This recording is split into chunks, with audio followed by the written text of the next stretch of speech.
Partnerships, that's kind of got different definitions from where we're coming from. So we have a bunch of different partnerships we refer to our clients as partnerships, where they need to hire people to build out their business, and we're going to partner with them to do that. But also partnerships among our divisions within the company, and really providing our leaders in the company individual empowerment and then ownership of risk, so they feel they have some ownership in what they're doing, and so they're able to make those decisions, but also understand that they carry some of that risk on the decisions that they're making. And so as long as we're all focused on the end goal, the path going forward, then they have that power to really make those decisions, and I think that's a big part of what we try to do. Welcome to Grow Think Tank. This is the one and only place where you will get insight from the founders and the CEOs of the fastest growing privately held companies. I am the host. My name is Gene Hammett. I help leaders and their teams navigate the defining moments of their growth. Are you ready to grow?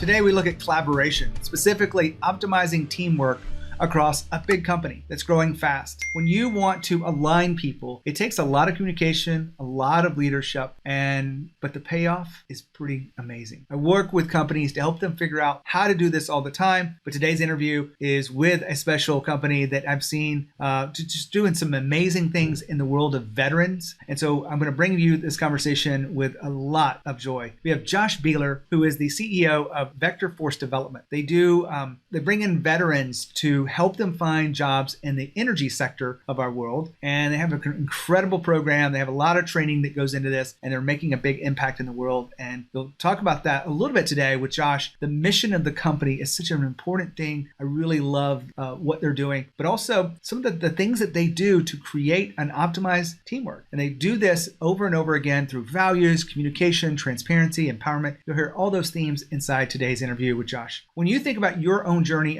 as a leader, are you concerned about being a people pleaser? Are you concerned about kind of what gets in the way of you being your best leader? Well, I hear this all the time. I'd love to help you figure out the blind spots, the fears that really need to be understood so that you can move beyond them. You have to understand them first. And being a people pleaser is one of those dangers inside of leadership that I hear quite often. When you think about your own journey of leadership, I want you to be very clear about what your next steps are. Most people know what their strategy is and the steps for that, but they don't know how they're growing and becoming as a leader. That's my job. As an executive coach, I want to help you figure out your next step, build a plan, and support you and challenge you, and do it all in a caring way. If you want to have that conversation with me, just go to genehammett.com and schedule your call. I'd love to support you, help you grow as a leader, the leader that your team deserves. Just go to genehammett.com and schedule your call. Now, all you have to do is keep tuned in here because we have Josh going to talk about optimizing teamwork. Take it away, Josh. Hey, Josh, how are you? Doing good. How are you doing? I am fantastic. Excited to have a conversation with you about collaboration. We're going to dive into some very interesting conversation today. Great. When you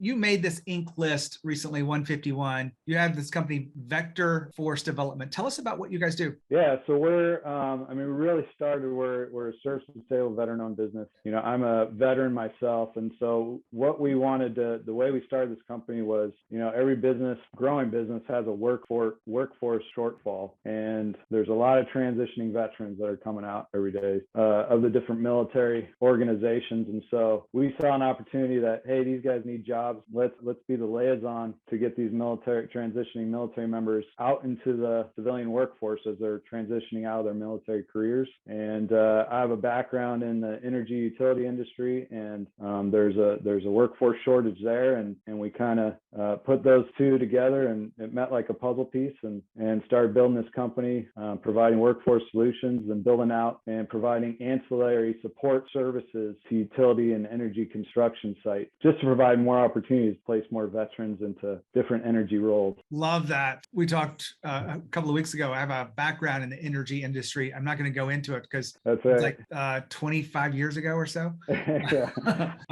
So a lot of stuff's the same, a lot of stuff's different. I know more about meter reading than most humans on this world. We have a lot of vets doing meter reading. I bet you do. I wrote a book about the different technologies. At the time, it was really cutting edge, and it's not really useful that much, but you can send data through the power lines to read meetings. Yeah. That's one example, but I won't bore the audience with some of those old school ways of thinking of data collection. Josh, you really impressive with what you've done with the company, and every company has different things that make them really who they are. You have shared with us that collaboration is a central part of your company. Why is collaboration so important for your company? Well, yeah, it's really, I mean, from the micro level, it's, teamwork. We have a bunch of different people, bunch of different backgrounds, and we all have, define a focal vision, mission of the company. And in order to get that out there, especially as our company grows and we're not centrally located. So we have operations all over the place across the US. And so really, and we have different divisions, different business units within the company. And so making sure that,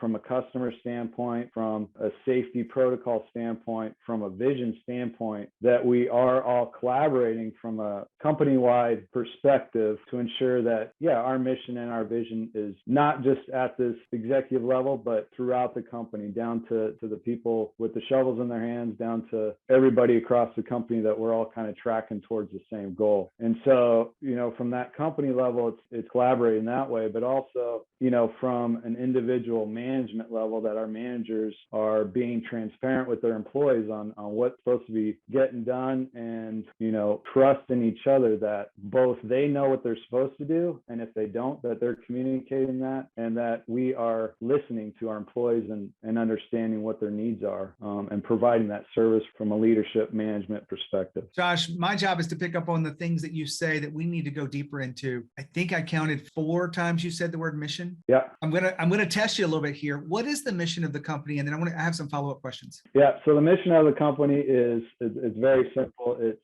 providing opportunities for veterans to excel in the energy industry. And so, that's kind of broad, but it really is a singular focus on what we're trying to do. And really, in order for that mission to be successful, it's, listed in our core values, where it's safety, partnership, family, service, and focusing on those. And by being successful at those core values, then we are, increasing the opportunities for vets in that energy workforce. And that's really what our mission is. And the defining focus on what our team's goals are starts with that mission, and then understanding and building on those core values helps them be successful at that mission, and everybody's kind of driving towards the same thing. You're not familiar with my research, but I'll clue you in so the audience can be on the same page. I study fast growth companies. Of course, you know that. But one of the things that comes out of this is every founder I know says, I really want our employees to take a sense of ownership of that. And what I find over and over and over is mission is a big part of that. If there were a formula, mission would have to be in that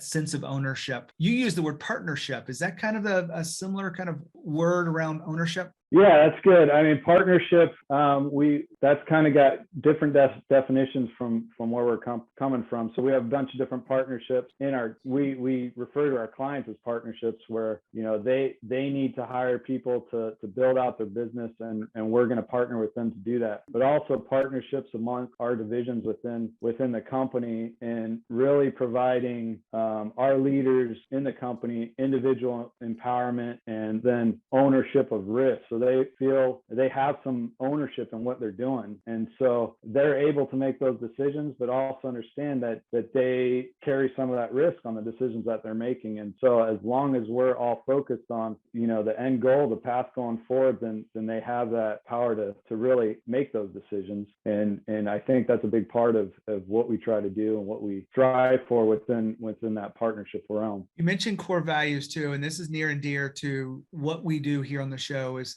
telling stories of how companies are using core values in a unique way. Anything that comes to mind about how you're bringing this up in a day-to-day conversation or a week-to-week conversation that you could share with us? Yeah. So, I mean, again, our core values, it's really, I mean, we kind of have even a logo that has all our core values on it that we put into our briefings or put into our discussion notes. We always start our meetings with the safety point, where, we talk about, hey, out on the job site, what are some hazards that we run into, or what's something, hey, there's a change in weather, let's talk about that. Or, hey, I experienced someone on texting while they're driving. Let's make sure that we're focused on that, because, our number one core value is safety and getting people home at night. So that's always what we're talking about all the time. And then family, that's a big part of it. A lot of our employees come from the military, and understanding that, we're not put on this earth to work for Vector Force Development. We're put on this earth to be with our families and friends and enjoy life. And Vector is helping provide opportunities so people can enjoy their lives. But,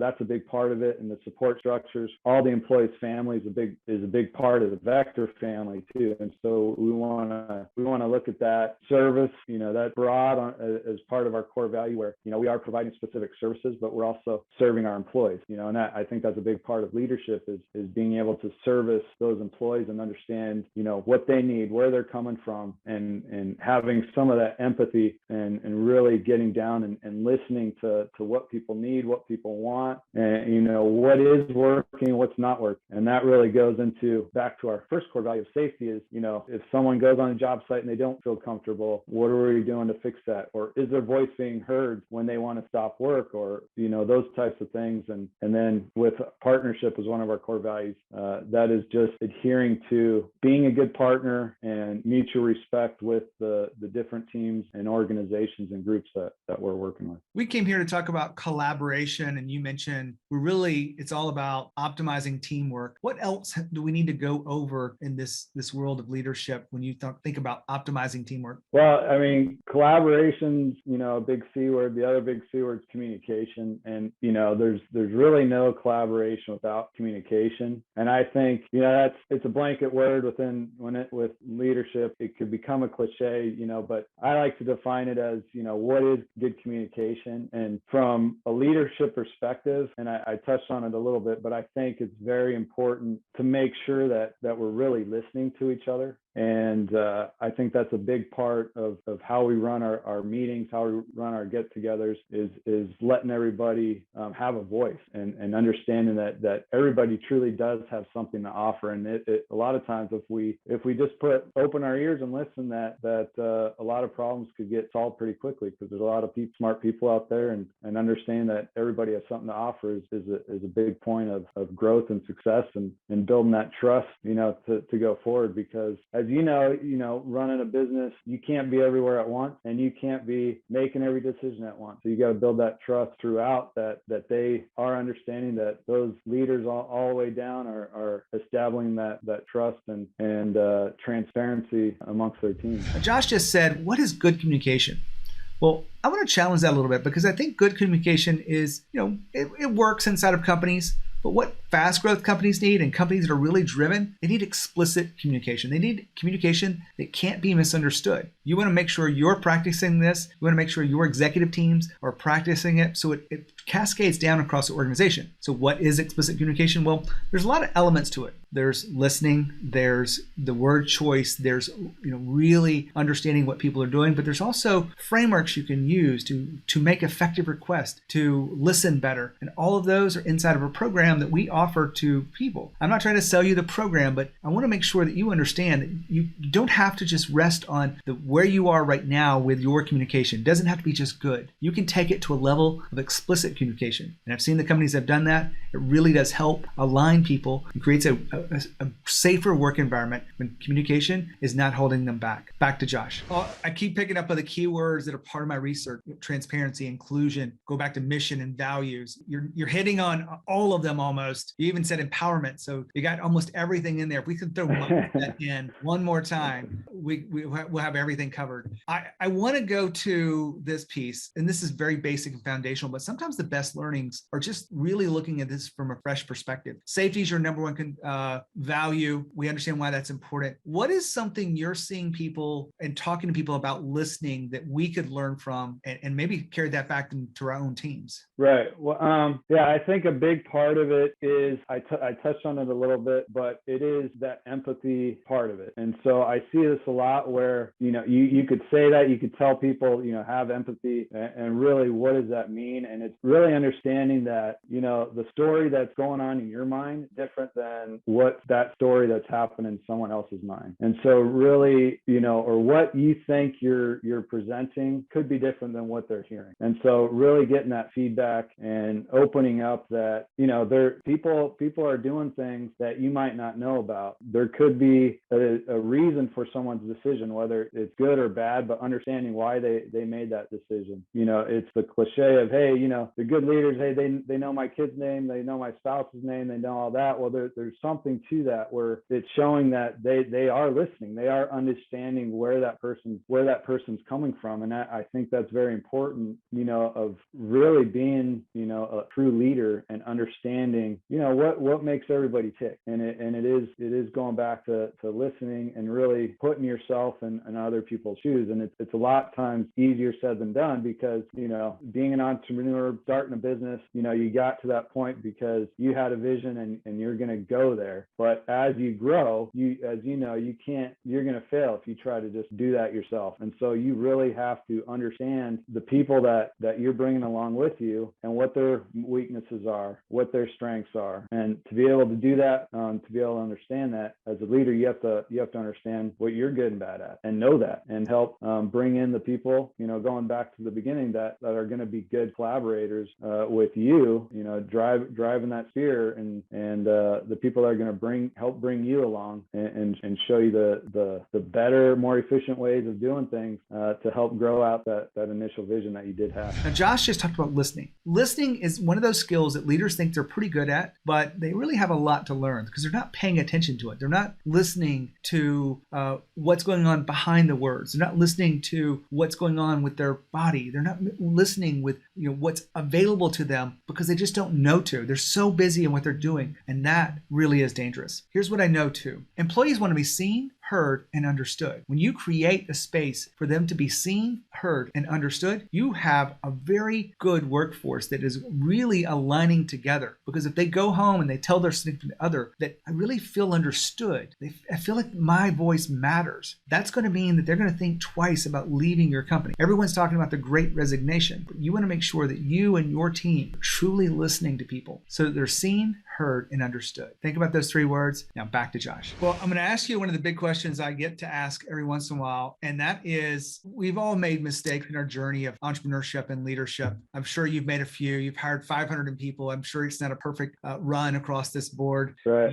I'd love for you to share with us one of those mistakes that you felt like you really learned from, and that you really became a better leader because you understood a different perspective or a new understanding. What is that mistake that comes to mind? Yeah, it's a big mistake. And again, you don't really learn without making mistakes. So you try to be perfect, and there's innovation goes out the door, right? But from the very beginning of Vector, the start of our formation, we, pretty early on, we had to do really a business plan pivot. So a complete pivot on, what our initial business plan was, what we were looking to do. And pretty quickly, we had to change that. And that was very difficult for me because, I think I can make things right. I think I could fix it. I have this vision. We're going to go here. I'm going to get us there. Whatever way we're going to do it, I'll get us there. And so for me, it was understanding that, this isn't going to work. We got to do something different. And the biggest point for me there was learning to fail fast. Okay, this isn't going to work. I got to understand that this is failing. Let's pivot quickly and move on instead of trying to dig our heels in and really move past my own stubbornness on, hey, this is what I envisioned. This is where we got to get there. And, making that mistake of, probably waiting a little bit too long. We've come out of it now, but looking back, it was like, hey, I'm going to make this work. And now knowing that, hey, sometimes we do got to fail fast. This business line might not be working. Let's adjust. This person might not be working out. Let's move on for them. Or, a client might not be good for our core values or our mission, and let's move quick from there. So was something, a big learning experience for me. Is sometimes things don't work out. You make mistakes, and on sometimes it's good to be hard-headed. On other times it's not, and being able to understand that, and the personality to make this happen. You're going to try to drive forward and make it happen, but understanding a lot of times you got to be flexible and pivot and listen to other people, and that will help you with that collaboration and growth, I guess. Josh, one more question for you. We've been talking about teamwork here and optimizing teamwork. You had this big lesson of failing fast. How do you communicate that lesson to your team so that they get it and they don't have to learn the hard way like stubborn Josh? Yeah, I mean, it's really communicating, being transparent on what I've experienced, what I've done. Hey, here's the mistakes I've done, and it's not trying to hide your own weaknesses, your own failures, and making sure to understand that it's okay to fail sometimes. It's okay to make a mistake, and that really gives people a sense of that empowerment. That hey, I do have some ownership. I do have some responsibility in this. I'm going to go try and do what I can, and I'm going to have the support either way. Especially on the business side of things, if we're going to be successful, if we're failing. But the communication is hey, if this isn't working out, and it starts with that intuition. If that intuition, you get that gut feeling, a lot of times that turns out to be true. And it's you're fighting your brain's fighting your heart a little bit. A lot of times it's hey, you need to listen to that heart, and or you need to listen to the brain, whatever is tracking correctly, and revalidate and pivot on what that decision may be, and move on quickly. But it's really trying to empower those people to be able to make those decisions and understand it, and letting them see your weaknesses every now and then. Again, you wrapped it up really strong there, Josh. Thanks for being here on the show and sharing your journey of leadership across a fast growth company. Yeah, thank you so much. I want to recap here what I'm hearing from Josh's interview. I love to be able to look back at this, and maybe he even gets some benefit out of what I see as valuable across his leadership. And that's first it starts off with mission. He started a company not for him, not to make money, not to do something. He saw a need inside our community with veterans, and he saw an opportunity that he could actually match up a business to filling this need. And that's a big mission that others are willing to get behind, overcome challenges. He also was able to use values,